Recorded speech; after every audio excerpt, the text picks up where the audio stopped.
Hello friends, welcome back fact analyse में। मैं पिछले वीडियो में आपको बौद्ध धर्म के बारे में जो इंपॉर्टेंट क्वेश्चन पीईटी में बनेंगे, यूपीएससी पीईटी में सॉरी, उनको डिस्कस कर चुका था। और आज बात करेंगे जैन धर्म की, तो जैन धर्म से क्वेश्चन बन सकते हैं। 2-3 दिन वीडियो नहीं आई, उसकी कुछ वजह थी, तो आज बात करते हैं जैन धर्म की। तो जैन धर्म क्या है उसको जानने की कोशिश करते हैं। जैन धर्म के बारे में 24 तीर्थकों के बारे में 24 हम ऐसे लिखेंगे 24 तीर्थकों के बारे में कल्पसूत्र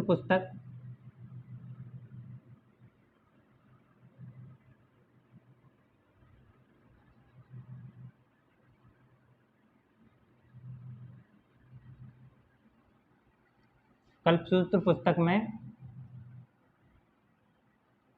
बद्धबाह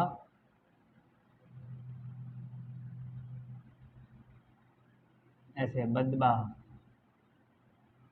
बद्धबाह ने लिखा है। आप समझे? 24 तीर्थकों के बारे में लिखा है बद्धबाह ने कल्पसूत्र पुस्तक में। लोग ज़्यादातर बच्चे कंफ्यूज होते हैं। कल्पसूत्र पुस्तक है एक, और कल्प वृक्ष जैन धर्म से बौद्ध धर्म से संबंधित है, और कल्पसूत्र पुस्तक जैन धर्म से संबंधित है। यहाँ पर डिस्कस करने वाली बात है कि आप लोग कंफ्यूज ना हो। कल्पसूत्र और कल्प वृक्ष अलग अलग हैं। कल्प वृक्ष बौद्ध धर्म से है और कल्पसूत्र पुस्तक जैन धर्म से है, जिसमें 24 तीर्थकों के बारे में लिखा गया है। तो बात करते हैं आगे। पहले ये जो जैन धर्म था, इसमें बात करते हैं। जैन धर्म सिंधु घाटी सभ्यता के समकालीन था, ऐसे लिखेंगे सिंधु घाटी सभ्यता के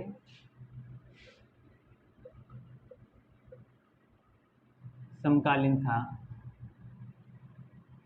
सिंधु घाटी सभ्यता के समकालीन कौन सा धर्म था? जैन धर्म था। और इससे आगे चलते हैं तो इसके पहले तीर्थकों के बारे में बात करेंगे 24। तो 24 तीर्थकों में से सब तीर्थकों की बात नहीं करेंगे, केवल उन्हीं की बात करेंगे जो इंपॉर्टेंट बन सकते हैं क्वेश्चन। बात करते हैं तो पहले तीर्थक कौन थे? तो बात करेंगे पहले तीर्थक की। थोड़ा इसको रफ कर लूँ क्योंकि ऊपर से इनका बारे में थोड़ा डिस्कस कर लेंगे, है ना। मैंने बताया सिंधु घाटी सभ्यता के समकालीन था ये, है ना। इतना तो आप समझ गए होंगे। बात करते हैं पहले तीर्थक।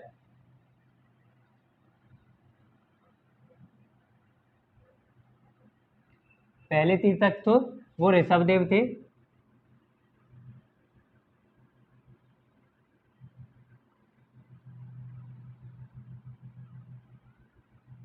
पहले तीर्थक ऋषभदेव थे।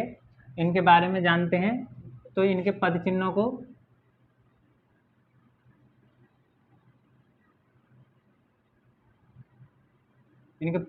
को सांड कहा गया। और जो इनका उपनाम की बात करते हैं तो इनका उपनाम है क्या है? केसरिया देव।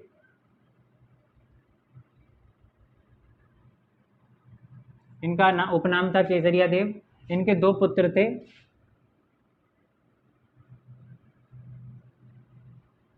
भरत और महाबली। मैं जल्दी इसीलिए बता रहा हूँ, वीडियो बड़ा हो जाता है, तो जल्दी कोशिश करते हैं जानने की। 2 पुत्र थे इनके। इनके 2 पुत्र कौन कौन से थे? भरत और महाबली। इन्होंने अहिंसा और अहिंसा यहाँ पे लिख देता हूँ, यहाँ पे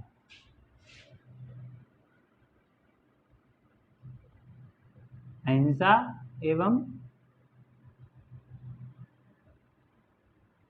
अपरिग्रह। अहिंसा और अपरिग्रह को इन्होंने माना था। बात करते हैं आगे पहले तीर्थक के बारे में, दूसरे तीर्थक की।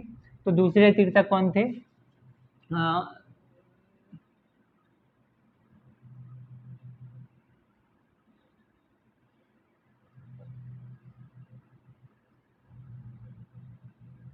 क्या हो जाता है ये? दूसरे तीर्थक थे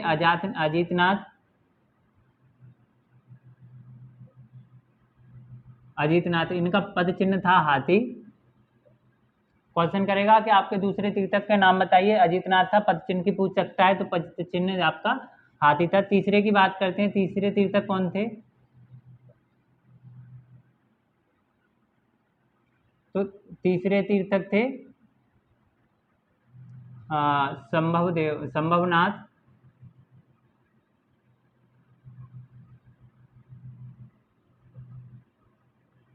जो इनका पद चिन्ह था, इनका पद चिन्ह था घोड़ा,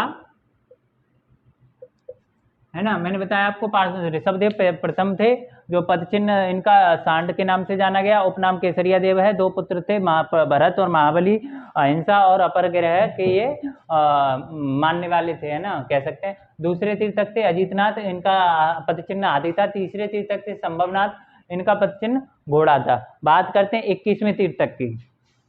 कौन से तीर्थक की? 21वें तीर्थक की बात करते हैं। 21वें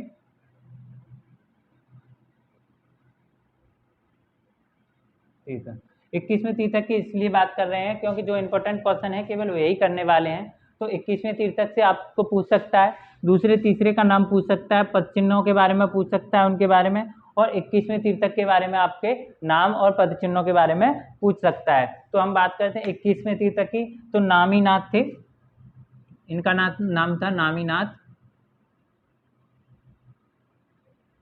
नामीनाथ था। इनका जो पद चिन्ह था वो नीलकमल था।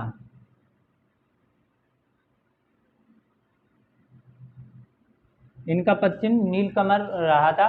तो बात करते हैं आगे 23वें तीर्थक की, जो कि इम्पोर्टेंट है, और वही मैं बता रहा हूँ आपको जो इम्पोर्टेंट है। बाकी तीर्थकों के बारे में पढ़ने की कोशिश भी मत कीजिए, क्योंकि वो कभी एग्जाम में पूछता भी नहीं है। जो सेलेक्टेड चीज़ें होती हैं वही पूछेगा, तो वही आता है एग्जाम में, है ना।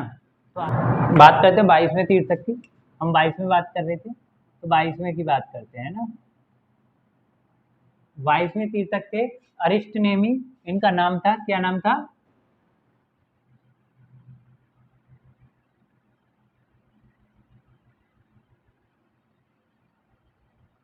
ऐसे इनका नाम था अरिष्टनेमी। और अरिष्टनेमी जो थे वो 22वें तीर्थक थे। इनके बाद पार्श्वनाथ आते हैं 23वें। तो अरिष्टनेमी, इनका जो पद चिन्ह था वो शंख था। क्या पद चिन्ह था इनका? शंख पद चिन्ह था, शंख, है ना। अब बात करते हैं 23वें की। तो 23वें इंपॉर्टेंट है, इन पे IMP डाल लेना, और ये अक्सर पूछे जाते हैं ना। तो पार्श्वनाथ थे 23वें, कौन थे?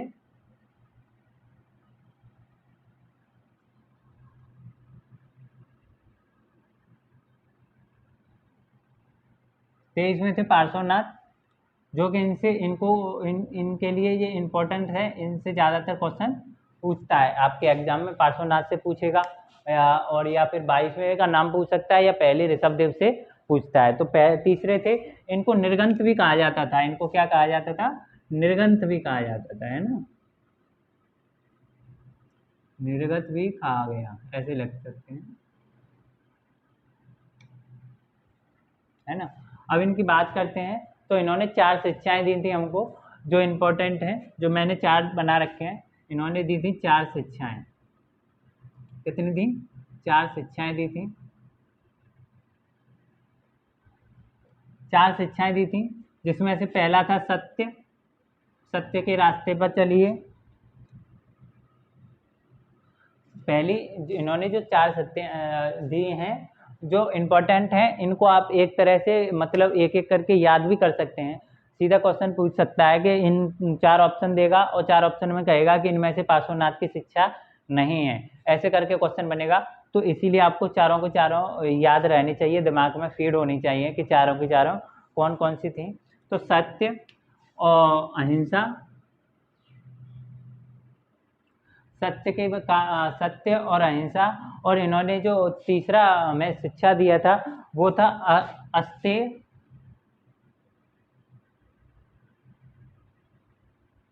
अस्तेय। तीसरा कौन सा है? अस्तेय। पहला सत्य, दूसरा अहिंसा। सीक्वेंस याद हो या ना हो, इससे कोई इफेक्ट नहीं पड़ता, बस आपको दिमाग में होना चाहिए कि कौन कौन सी हमको 4 शिक्षाएं दी थी। तो बात करते हैं चौथी, अपरिग्रह।